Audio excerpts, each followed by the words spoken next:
Good afternoon friends, मैं जिकुमार फिर से अपनी समुदाय कहानी लेके आया हूँ। आज हमारे साथ चंचल नटवाड़िया है, जिन्होंने CUT में टॉपर लाके अपने परिवार और अपने क्षेत्र का नाम रोशन किया।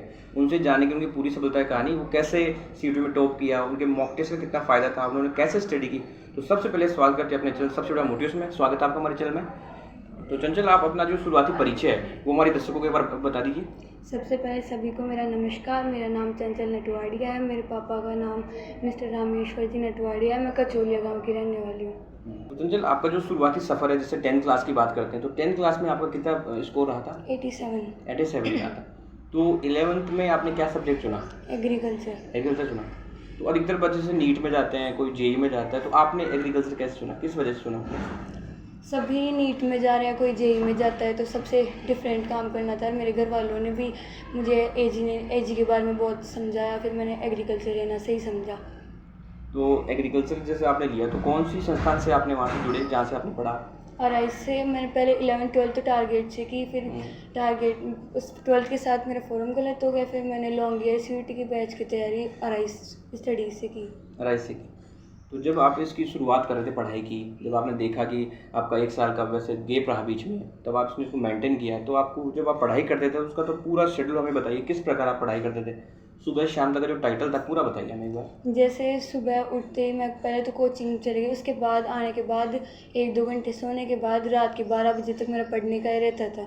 मैंने बहुत सारे टेस्ट भी ज्वाइन किए, जैसे टेस्ट में भी हमेशा रैंक 1 ही लाई, तो ऐसे कॉन्फिडेंस था कि ऐसे हो जाएगा आपके बार अपना। और उस दिन की स्टोरी बताइए, जब आपका नंबर आया CUT में, आपने अच्छी रैंक लाई, आप टॉप आए, तो उस दिन की स्टोरी बताइए। किसने आपको बताया या आपने खुद ही रिजल्ट देखा था उस दिन? मेरे भाई ने मेरा रिज़ल्ट निकाला था, फिर उसने मेरे को बताया कि ऐसे तेरा ऐसे रिज़ल्ट आया, 673 नंबर आए हैं।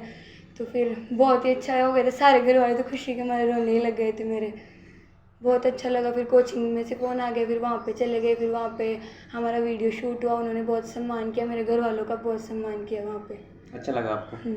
मैंने ये भी सुना है कि आपने कहा था कि पापा को माला पहनाऊंगी मैं, या मतलब घर वालों को सम्मानित कराऊंगी, तो ये जज्बा कहाँ से आया कि फैमिली के लिए कुछ करना है? जैसे चारों ओर सभी बच्चों का ऐसे अपने घर वालों का नाम रोशन करते हैं, तो मैंने भी सोचा कि मेरे घर वालों का भी होना चाहिए।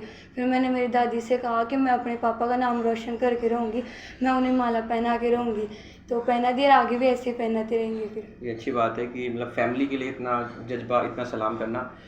तो आपने CUT कर लिया है, तो उसके बाद में जैसे आगे का प्लान क्या है आपका? आप आगे क्या करना चाहते हो? UPSC करना है मेरे को। UPSC करना चाहते हो, तो उसकी कुछ रूपरेखा आपको पता है कि इस प्रकार आपने कॉलेज करनी है, कौन सी कॉलेज आपको जैसे लेनी है, और उसके हिसाब से आप तैयारी करेंगे आगे?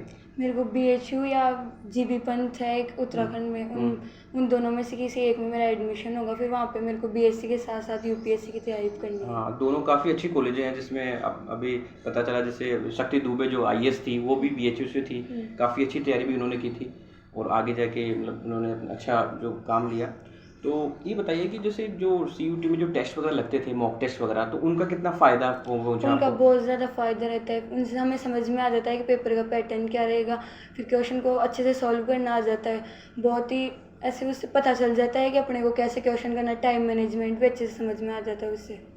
और इस पूरी जर्नी में जब देखें तो आप लगातार पढ़ाई कर रहे थे, आपका एक ही लक्ष्य था, तो परिवार का सपोर्ट कैसा रहा? परिवार की जो फैमिली है उसने कितना साथ दिया आपका? फैमिली का बहुत ज़्यादा सपोर्ट रहता है। थोड़ा सा भी डिमोटिवेट होते, घर वाले मेरे को मोटिवेट करते, पढ़ने के लिए बताते, ऐसे बोलते कि तेरे को हमारा नाम रोशन करना है। मेरे पापा का फेस देखते मेरे को याद आता है कि उनका नाम रोशन करना है अपने को, तो अपने आप ही मोटिवेशन मिल जाता था घर वालों से। और जैसे ये तो सबके लिए जायज़ नेचर है, जैसे आप लगातार पढ़ाई करते हैं, थोड़ा सा बोरिंग हो जाता है, कभी बीच बीच में थोड़ा सा डिस्ट्रेस होता है, तो उससे जैसे बोरिंग को निकालने के लिए क्या करते थे आप? हॉबी घर वालों से बातें करती थी मैं। जैसे ही मेरे को बोरिंग लगता पढ़ने में, तो मैं 10-5 मिनट घर वालों के साथ बैठ जाती थी। घर लोग ज़्यादा बैठ जाते थे। ये अच्छी बात है कि फैमिली सबसे ऊपर है, तो फैमिली को भी टाइम देना चाहिए। आजकल के जो बच्चे होते हैं पढ़ाई में लग जाते हैं, कुछ बन जाते हैं, फैमिली को भूल जाते हैं, लेकिन आप में एक सबसे अच्छी बात है कि आप फैमिली को भी टाइम देते हो, और भी मतलब टाइम देते हो। तो ऐसा यदि कोई आइडियल मैं पूछूँ आपका प्रेरणा स्रोत, जिससे आपको प्रेरणा मिलती है, या उस जैसे कभी कभी आप अप्स डाउन भी होते हैं, तो होता है ना भाई, इसने मुझे बढ़ाया है, इसने मुझे वापस से उठाया है, तो ऐसा कौन है आपका आइडियल? मेरे पापा और मेरे चाचा। आपके पापा और हमेशा चाचा? यही मेरे आइडल रहे हैं, इनकी वजह से ही मैं आज यहाँ पे हूँ। तो ये पापा और चाचा में क्या देखा आपने कि वो कितने मेहनत करते हैं, क्या कर रहे हैं, तो उस क्या कहाँ से प्रेरणा आई आपको?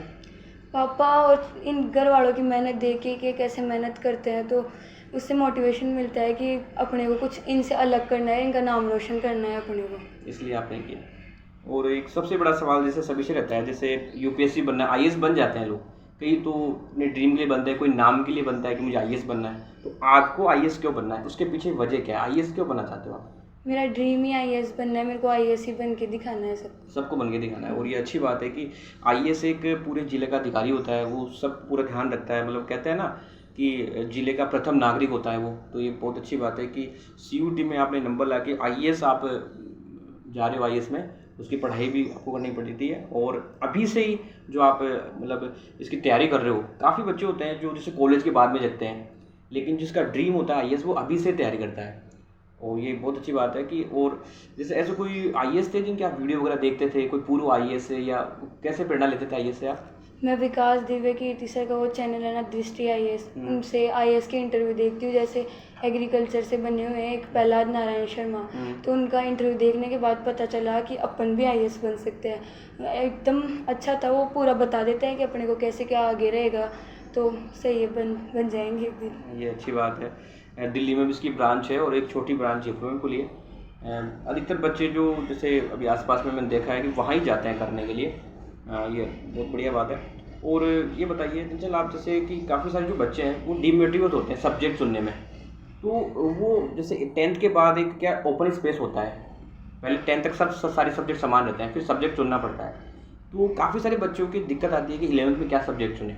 तो आप उनके लिए क्या कहना चाहोगे कि 11th में सब्जेक्ट का चुनाव कैसे करें? 11th में जैसे पहले तो अपने आप को उनको देखना चाहिए कि अपने किस चीज़ में अपन आगे जा सकते हैं। जैसे हमेशा अधिकतर बच्चे तो नीट और जेई में ही जाना चाहते हैं, तो उन्हें देखना चाहिए कि अपन नीट और जेई के लायक हैं या नहीं, अपने को समझ में आ जाएगा नहीं, जिसमें वो कंफर्टेबल रहे उन्हें उस सब्जेक्ट का चुनाव करना चाहिए कि अपन इसमें आगे तक मेहनत कर सकते हैं।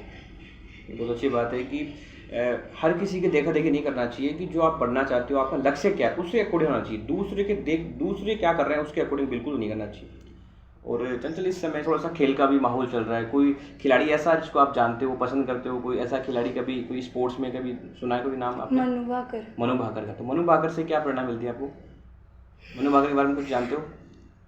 वीडियो ही देखी है, वीडियो देखी है आपने? हाँ, मनु भाकर भी एक अच्छी खिलाड़ी रही है। उनको कितना सम्मान मिला है, अभी जब वो आगे गई तो ऐसे उनसे प्रेरणा तो मिलती है। वो एयरफेयर स्टाइल खेलती है, निशानेबाजी में भी अच्छा किया उन्होंने, जिसमें ओलंपिक में भी मेडल जीता है उन्होंने, और उसके अलावा जो राष्ट्रमंडल खेल आते हैं एशियन गेम्स वहाँ भी तक भी पहुँची है।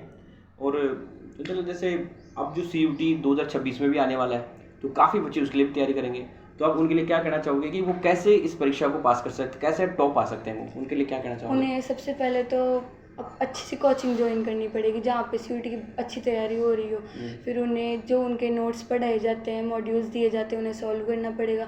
उसके साथ साथ उन्हें NCERT फॉलो करनी पड़ेगी और बहुत सारे मॉक टेस्ट देने पड़ेंगे, और उनसे उन्हें समझ में आ जाएगा कि कैसे क्या तैयारी रहेगी, पेपर का पैटर्न क्या रहेगा।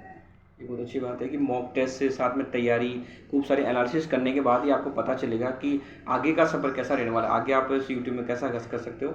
वैसे CUT की काफ़ी सारी अच्छी अच्छी ब्रांचें वगैरह है, काफ़ी लोग जा रहे हैं, तो आप एक CUT के माध्यम से आप क्या संदेश देना चाहते हो कि जैसे अराइज आपने चुना है, तो अराइज आपकी जो कोचिंग है जहाँ से आपने क्लास ली है, तो अराइज आपके लिए कितना कारगर साबित हुई? अराइज आपके लिए सफलता का साधन कैसे बना?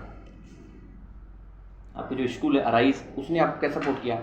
बहुत सपोर्ट किया उन्होंने। तो जैसे मैं वहाँ पे CUT के लॉन्ग ईयर की ट्रेस बैच में चली गई थी, फिर मेरा फॉर्म गलत हो गया, तो मुलायम सर, मोहन सर ये थे ना, उन्होंने मेरे को बहुत समझाया, सपोर्ट किया। उन्होंने कहा कि जो भी होता है सब कुछ अच्छे के लिए होता है। फिर मैंने लॉन्ग ईयर का बैच ज्वाइन किया, उन्होंने मेरी बहुत सहायता की उसमें, मेरे को अच्छे से उन्होंने पढ़ाया, जो भी डाउट था उसको क्लियर कर दिया, और बहुत ही सपोर्ट किया उन्होंने। फिर अभी जैसे एग्ज़ाम की तैयारी चल रही थी, तो उन्होंने मेरे से पूछा कुछ डाउट हो तो बता देना हमें, अभी हम उसको सॉल्व कर देंगे। और मुलायम सर ने बाद में भी ऐसे फ़ोन कर करके जाना कि तैयारी कैसी क्या है मेरी। और जैसे काफ़ी सारे बच्चे अगर चौमू में उनको CUT पास करना है, तो उनके लिए आप अराइज ज्वाइन करने के लिए क्या कहोगे? अराइज कैसे ज्वाइन करे वो? अराइज हाँ, अराइज क्यों ज्वाइन करे वो, क्या वजह? बहुत अच्छी कोचिंग है, ऑल इंडिया रैंक 1 वहीं से आई है अभी। फैकल्टी बहुत बढ़िया, आपके हर एक डाउट को वहाँ से अच्छे से क्लियर कर दिया जाएगा। अराइज में ऐसा नहीं होता, हर एक बच्चे को अच्छे से एनालाइज करते हैं वहाँ पे, हर एक बच्चे से सर जाके पर्सनली मिलते हैं फिर। उनसे पूछते हैं, डाउट क्लियर करते हैं उनका। बहुत अच्छा है राइज में। ये बहुत अच्छी बात है कि अपने चौम में एक ऐसी संस्था है जहाँ से CUT टॉपर निकली है, तो जो भी आगे CUT करना चाहता है, एग्रीकल्चर लेना चाहता है, तो अराइज को जरूर ज्वाइन करें। अराइज में रह के आप वहाँ पे पढ़ाई करके वहाँ का माहौल देख के आप ज़रूर सफल हो सकते हैं। और आगे भी ऐसे जो बच्चे आते हैं उनको ज़रूर अराइज ज्वाइन करना चाहिए। जैसे चंचल ने क्रैक किया है, अपना घर का, अपने परिवार का, अपने देश का नाम रोशन किया है, ये बहुत अच्छी बात है। चंचल, आपको हमारे चैनल में आने के लिए बहुत बहुत बधाई हो। और हम चाहते हैं कि हम फिर से आपसे मिलें जब आपका UPSC आइस में सिलेक्शन हो जाए। हम भगवान से प्रार्थना करते हैं कि आपका ज़रूर इसमें सिलेक्शन होगा, क्योंकि आपकी दृढ़ निश्चय और आपकी जो इच्छा शक्ति सफलता है वो ज़रूर एक दिन इसमें नाम लिखेगी आपका। चंचल, कोई मोटिवेशन लाइन यदि आपको याद आ रही है तो आप हमें बता सकते हैं, कि ताकि काफ़ी सारे जो बच्चे हैं वो मोटिव हो सके आपसे, कोई सफलता की कहानी कोई। मैंने तो मोटिवेशन के लिए एक ही लाइन लिख रखी थी मेरी कॉपी पे कि वो मेहनत इतनी खामोशी से करो कि आपकी सफलता शोर मचा दे।